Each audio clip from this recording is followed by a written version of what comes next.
student, we talked about hair a lot. It's about students because it's about school rules and hair and stuff. And it's weird how much play these stories get because it just keeps happening again and again and again. That's kind of the issue.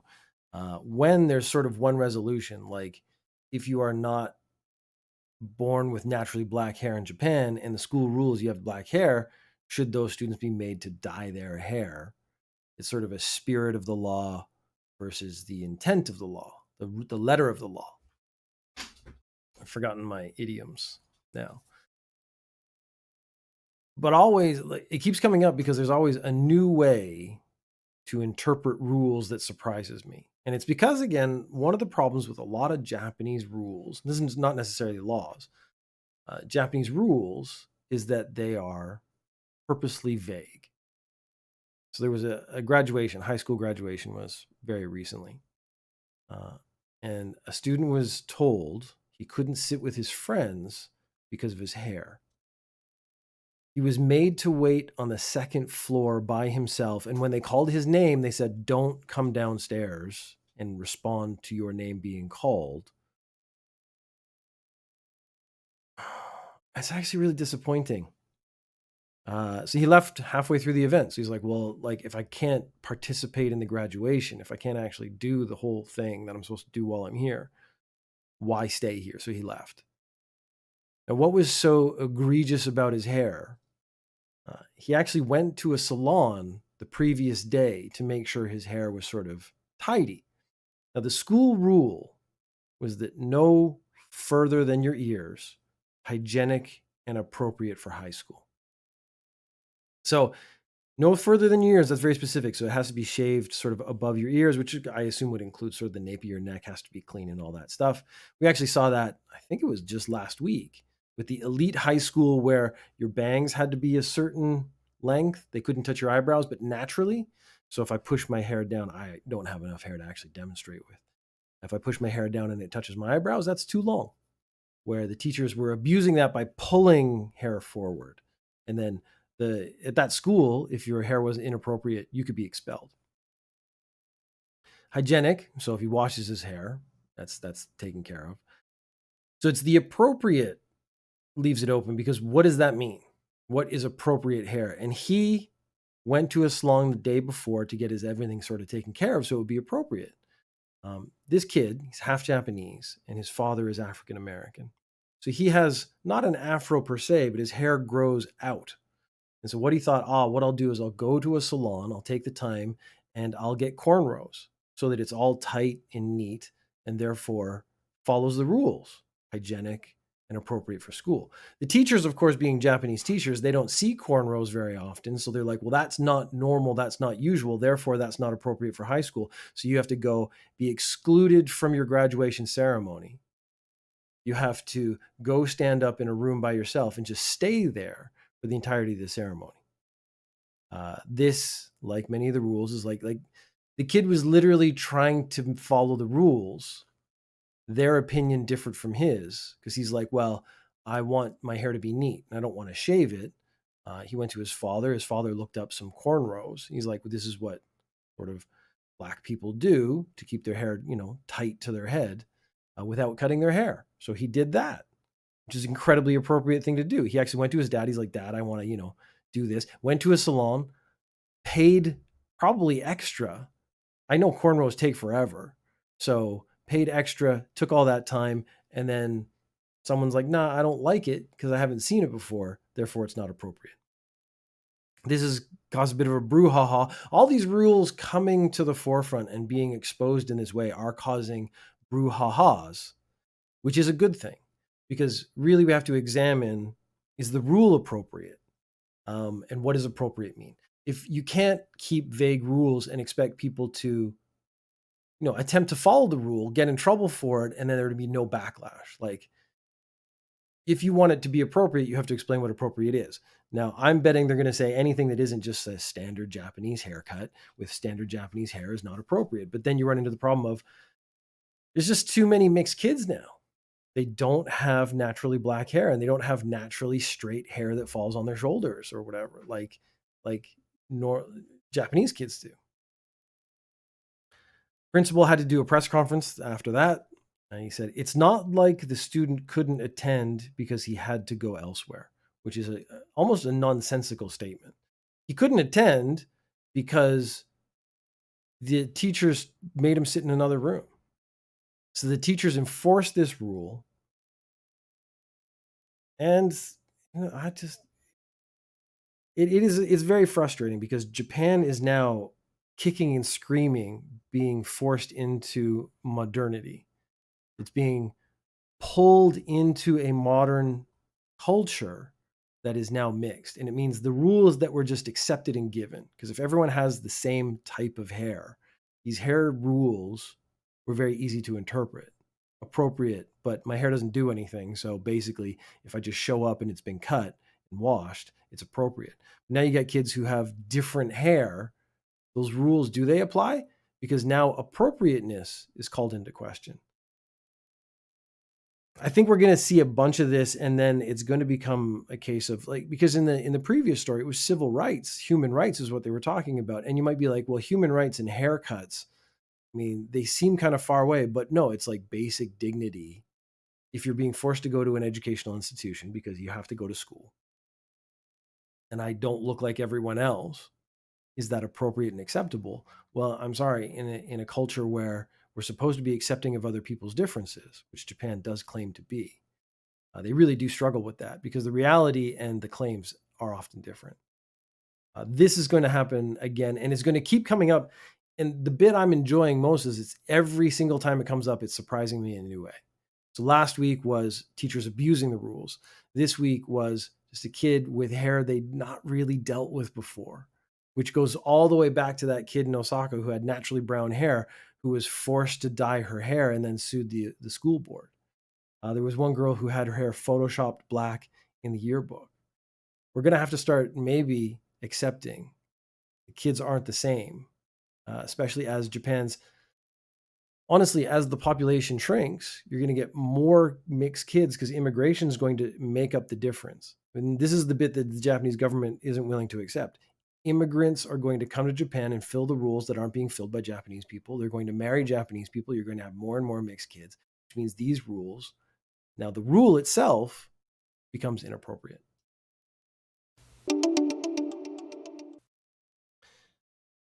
I learned something. So the Bar Association brought a case to change discrimination rules about prisoners being held, detainees. Up until now, so this hasn't gone through yet, so the rule is still technically in place, but it's being challenged by the Bar Association. If you were being detained by police, so I'm being detained by police, before a trial, I couldn't, go buy anything. I could get maybe clothes brought to me from my home, from my family, and I could wear a suit or something appropriate to a trial. Women, on the other hand, could get skin lotion before a trial. So basically, if you were a female being detained, you could spend your own money and have skin products brought to you before your trial so you could look best for your trial. But that rule was not in place for men. So this is an interesting, again, social bias that men don't need skincare products. I have to moisturize every day or my skin falls off. I am growing a beard currently. If you watch the video, you can see it's got some very distinguished gray in it now. That's a bigger patch than it was 3 years ago, last time I actually grew a beard. So I'm interested to see how it ends up looking. Men don't need that, so they don't get it. The Bar Association says this is discrimination. Now, this came to light because a trans woman was being detained and wanted skin toner and moisturizer before the trial, which as a woman, you're supposed to be able to get. But Japan is still really struggling with the relationship of trans people to society. So is it a man? Is it a woman? Legally, I would bet this trans woman, actually, I don't know. They don't say. But someone is like, well, that's not a woman, that's a man. Therefore, they don't get skin care products. But legally, a woman, therefore, should get skincare products. But it actually brings up this other thing where, well, what if I, chunkmcbeefchest of Ninja News Japan, am being detained? Why don't I get skincare products? So either The rule is going to be interesting because I don't know what the Bar Association is arguing for. Are they arguing for everyone should be able to get skin products before their trial, or nobody should get skin products before their trial? It's a very interesting conundrum. It also comes into play like there is a weird uh, financial bias. So since I have to use my own money, let's say I am now allowed to buy skin products as a man who's being detained. So I can buy better skin products and make myself look good. Whereas a person who's poor can't buy skin products and they don't look as good. And as much as people would like to deny it, appearance is very important in sort of the impression you give. And it's just, it has an impact on society.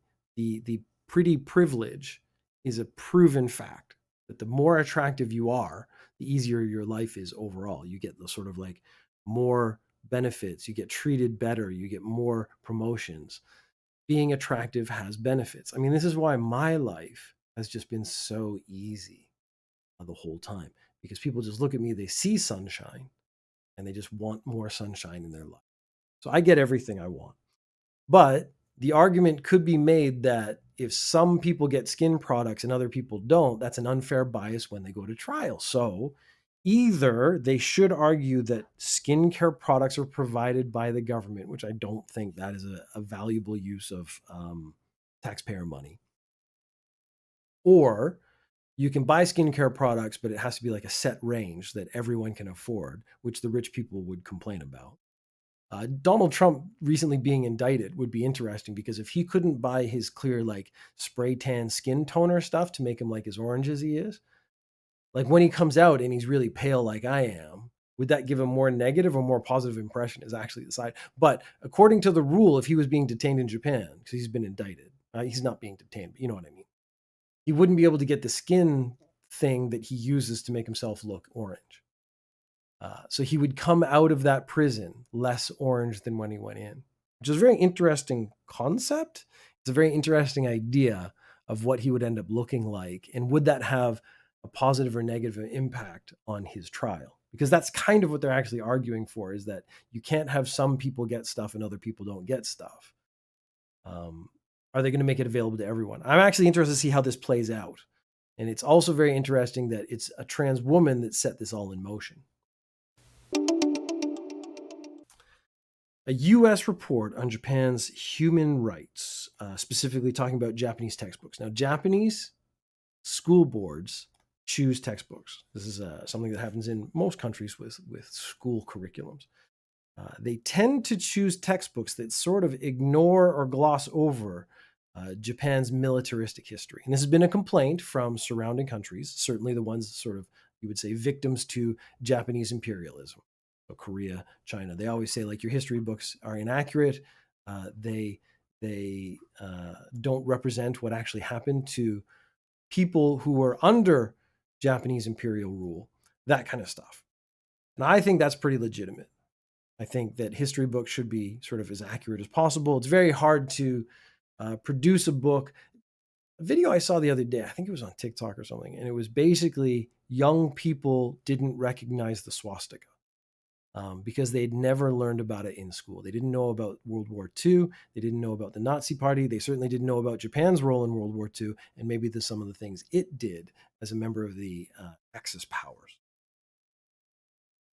This story comes up every year. I suddenly this year found it very interesting because if I remember correctly, America maybe shouldn't be calling out countries for their book policies. Because if I remember correctly, there are certain elements within the American educational system that are vying to ban books. And there have been several pictures posted online of empty shelves in school libraries.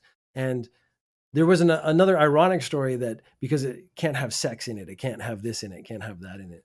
So someone used those rules to get the Bible banned, which of course this comes from the sort of Bible positive groups of people in power or legislating these rules. Tom, a longtime listener, super fan, sent in this story to me. If you want to send in a story, you can send it to chunkmcbeefchest@gmail.com. You can go to speakpipe.com/chunkmcbeefchest. You could just go on Twitter and send me a direct message on Twitter.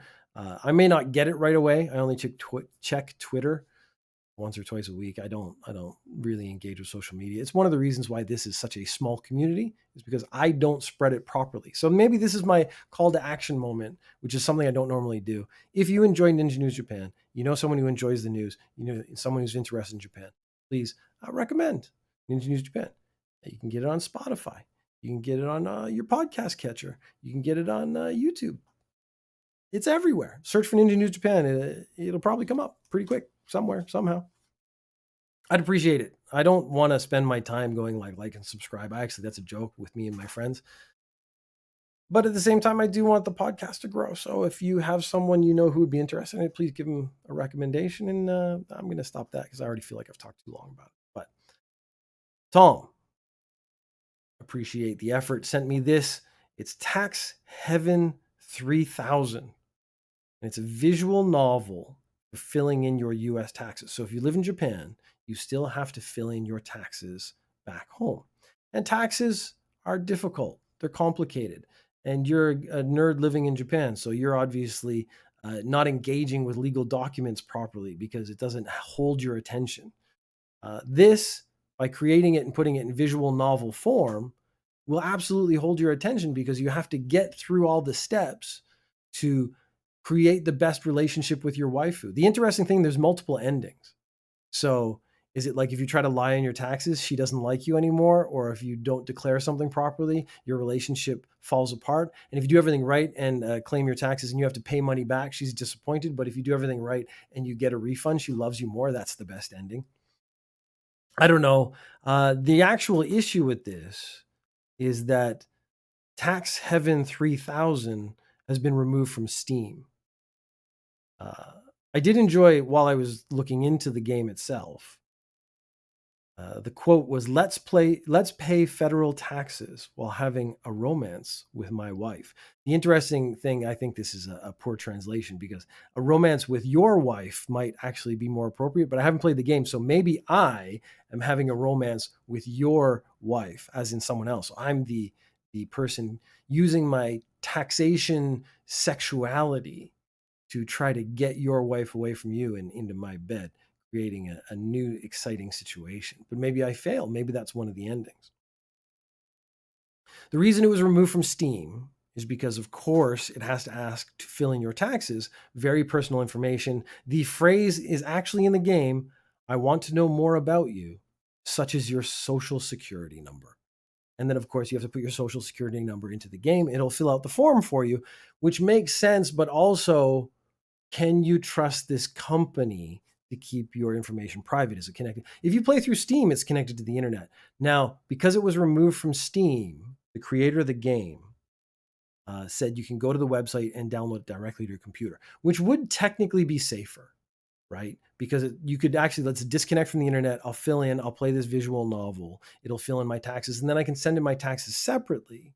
That seems fair. But so it seems like, I don't want to make any statements of fact. It seems like the creator of this game is not trying to gather your information because he's saying, download the game to your PC and then play it separate from the internet is fine. It will still work. But a lot of people are like, as soon as you ask for someone's social security number, we can't really put a lot of faith in you and trust you that this is all above board, which I think is fair. But I would say be safe. Don't use a visual novel to file your taxes. I have seen my future. So, as you all know, I've stated many times, I am a 50-year-old man. And we went through a sequence of weeks where 50-year-old men were doing just the absolute creepiest stuff. There was one 50-year-old dude, and for some reason, this is one sticks in my head more than anything else. And he snuck up on a girl who was just standing around looking at books or something in a mall and just started licking her shoes unbeknownst to her. That one, I think just the level of creepiness there is why it sticks out in my memory. But I think I've seen my future because a man who is 54 years old, so only like 3-4 years in my future, he was arrested for repeatedly challenging his neighbor to a one-on-one fight. And that's it. I can totally see myself ending up in a situation where I spend my free time challenging people to one-on-one fights. So what happened is a neighbor had warned the man about the noise his car makes back in December. Now the man, I'm assuming the car was really loud and it was like one of these like he's tuned it up to make more noise. The man did not take well to that. He started harassing his neighbor. The police actually went and warned him in March and said, like, look, you're doing too much. You're causing trouble and distress, and you're going to get in trouble. So they just warned him, said, like, you got to ease off this thing. Just give up. That, of course, incensed the man and made it even worse. Between March 12th and 13th, he went to the house 13 times, rang the bell multiple times. So, like, each time he arrived, he didn't just ring it, he rang it multiple times. And he left 3 notes in the mailbox. Let's fight one-on-one. So at least he had a certain amount of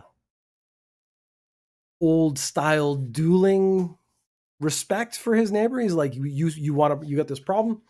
Let's solve it mano a mano. The interesting thing is what would have been the resolution. So like we go out. So he challenges me to a fight. I've complained that his car is too noisy. He challenges me to a fight. I go out and I fight him and I beat him. Does he now have to like take apart his car and make it quieter? Like there had to be some sort of resolution. I assume if he wins, he gets to make as much noise as he wants. He gets to call me like a wussy or something. But I don't think they ever think about the other flip side. Like if I win, what do I get? Other than calling the police and putting a restraining order on him for challenging me to fights multiple times. But I was like, if I win the fight, this would have to be established before the fight. If I win the fight, you have to like make your car as silent as possible, which would be actually the most humiliating end of this situation for a man like that. But I'm wondering if, yeah, at some point when you hit in your 50s, there's a flip switch in your head that flips that just sets you off. So you either end up being super creepy or super aggressive. And I'm really, really looking forward to see what happens to me. If Ninja News Japan as a podcast just suddenly goes dark one day, you can assume the reason is because I am probably being detained and demanding skincare products.